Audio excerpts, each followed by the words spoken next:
सदाशिव। जय शिव शंभो। श्रावण मास महात्म्य कथा श्रृंखला अध्याय 23। श्रावण मास के कृष्ण पक्ष की अष्टमी। भगवान श्री सदाशिव ने श्री सनत कुमार जी से कहा, श्रावण मास के कृष्ण पक्ष की अष्टमी के दिन वृक्ष के चंद्रमा में आधी रात के समय इस योग के आने पर देवकी ने वसुदेव के पुत्र भगवान श्री कृष्ण जी को जन्म दिया। वैसे सिंह राशि के सूर्य आने पर महोत्सव करना चाहिए। पहले सप्तमी के दिन दातुन करके अल्प भोजन करना चाहिए। रात को जितेंद्रिय होकर सोना जाना चाहिए। प्रातःकाल उपवास का संकल्प करना चाहिए। केवल उपवास से कृष्ण जन्माष्टमी का पवित्र दिन बिताना चाहिए। ऐसा करने से मनुष्य को 7 जन्मों के पापों से छुटकारा मिल जाता है। पापों से छुटकारा पाकर गणों सहित जो वास है उसे ही उपवास कहते हैं। अष्टमी के दिन मनुष्य को चाहिए कि तिलों के साथ विमल नदी में स्नान करे। शोभन स्थान में देवकी के सूतिका घर को बनाकर उसे नाना रंगों से कलश और फलों द्वारा सजाना चाहिए। पुष्प, दीपमाला, चंदन, अगरू तथा धूप देकर वहां पर गोकुल का कृष्ण चरित्र लिखना चाहिए। वाद्य नृत्य सहित भगवान श्री कृष्णचंद्र जी का कीर्तन करना चाहिए। दीवार के ठीक बीच के भाग में षष्ठी देवी सहित भगवान श्री कृष्णचंद्र जी की महाराज की मूर्ति रखनी चाहिए। यह मूर्ति सोने, चांदी, तांबा, पीतल, मिट्टी, लकड़ी अथवा मणि की बनी हुई होनी चाहिए। उस पर सुंदर ढंग से रंग रोगन किया हुआ होना चाहिए। सर्व लक्षण युक्त वाली ऐसी प्रतिमा को शैया पर रखकर प्रसूता देवकी की भी मूर्ति बनानी चाहिए। फिर शैया पर सोते हुए यशोदा का स्तन पीते हुए बालकृष्ण को अंकित करना चाहिए। प्रसूत बालिका को लिखकर बालकृष्ण के पास हाथ जोड़कर खड़े हुए देवता, यक्ष, विद्याधर आदि को अंकित करना चाहिए। वहीं पर ढाल तलवारधारी वसुदेव को अंकित करना चाहिए। वसुदेव में कश्यप, देवकी में अदिति और बलदेव में शेषनाग की भावना करनी चाहिए। नंद, दक्ष, प्रजापति, गर्ग, ब्रह्मा एवं अप्सराएं, गोपियां, गोप, देवता, कालनेमी, कंस, उसके भेजे हुए असुर, वृषासुर, धेनुकासुर, कुबलियापीड़, केशी आदि शस्त्रधारी दानव तथा यमुना दह में कालिया नाग अंकित करना चाहिए। जो कुछ भगवान श्री रामकृष्ण श्री कृष्णचंद्र महाराज ने चरित्र किया है उसे लिखकर भक्ति के साथ भली पूर्वक पूजा करनी चाहिए। सतत वेणु, वीणा, निर्याद सहित गायनवादी से किन्नरों द्वारा स्तुति की जाती हुई तथा श्रृंगार, दर्पण, दुर्वा, दधि, कलश धारण किए हुए किन्नरों से सेवित अपने निवास स्थान पर खूब प्रसन्नमुख पुत्र वाली वह देव माता देवकी कृष्ण के सहित वसुदेव के साथ चारपाई पर लेटी हुई दिखानी चाहिए। विधि ज्ञाता को सब पाप नाशारज्ञ आदि में प्रणव तथा अंत में नमः जोड़कर चतुर्थी अंत युक्त अलग अलग नाम कीर्तन पूजा करनी चाहिए। देवकी, वसुदेव, बलदेव, नंद और यशोदा की अलग अलग पूजा करनी चाहिए।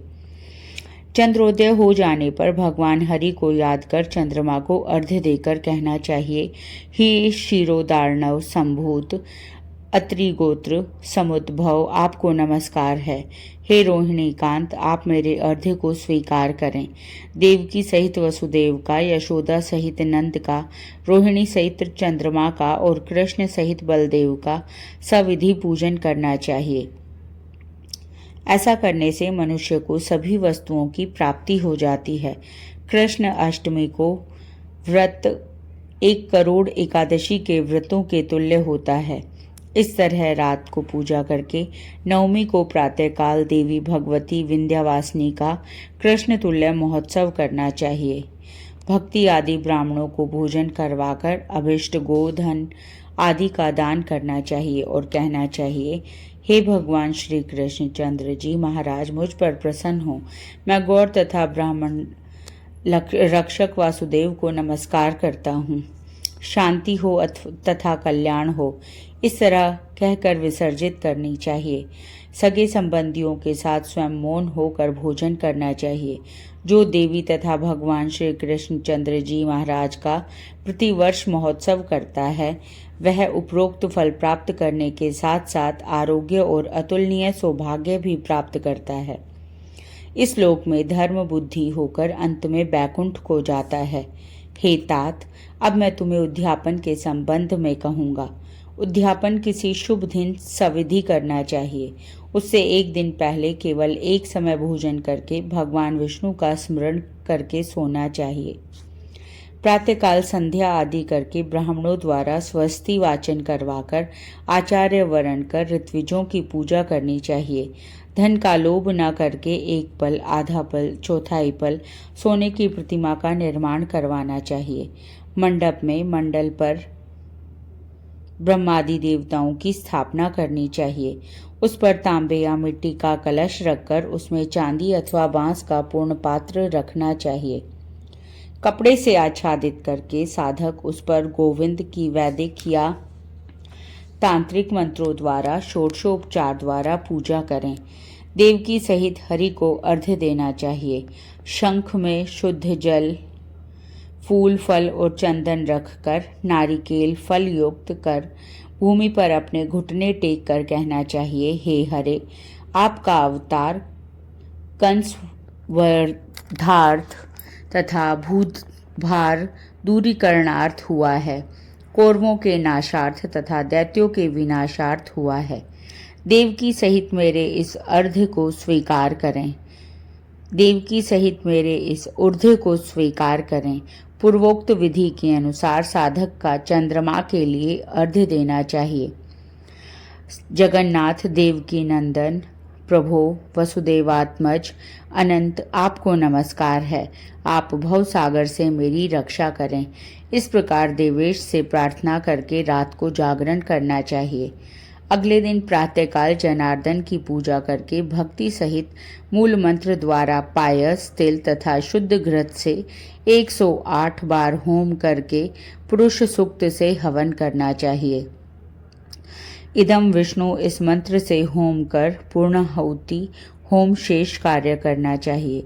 आचार्य का भूषणाच्छादन आदि द्वारा पूजन करना चाहिए। व्रत की समाप्ति के लिए एक कपिला गो देनी चाहिए।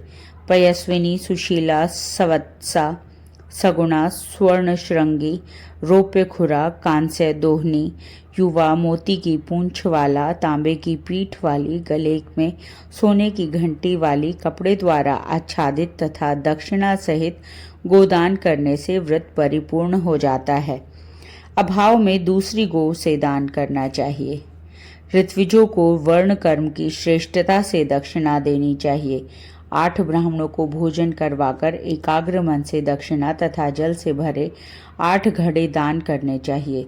फिर ब्राह्मणों से आज्ञा लेकर सगे संबंधियों के साथ मिलकर भोजन करना चाहिए। हे तात, इस प्रकार व्रतोद्यापन कर्म करे तो मनुष्य उसी काल पाप से रहित हो जाता है। पुत्र पौत्र धन धान्य से परिपूर्ण हो इस संसार में विबुधोत्तम बहुत काल तक सुख भोग कर अंत में बैकुंठ को जाता है। जय शिव शंभु, जय सदा।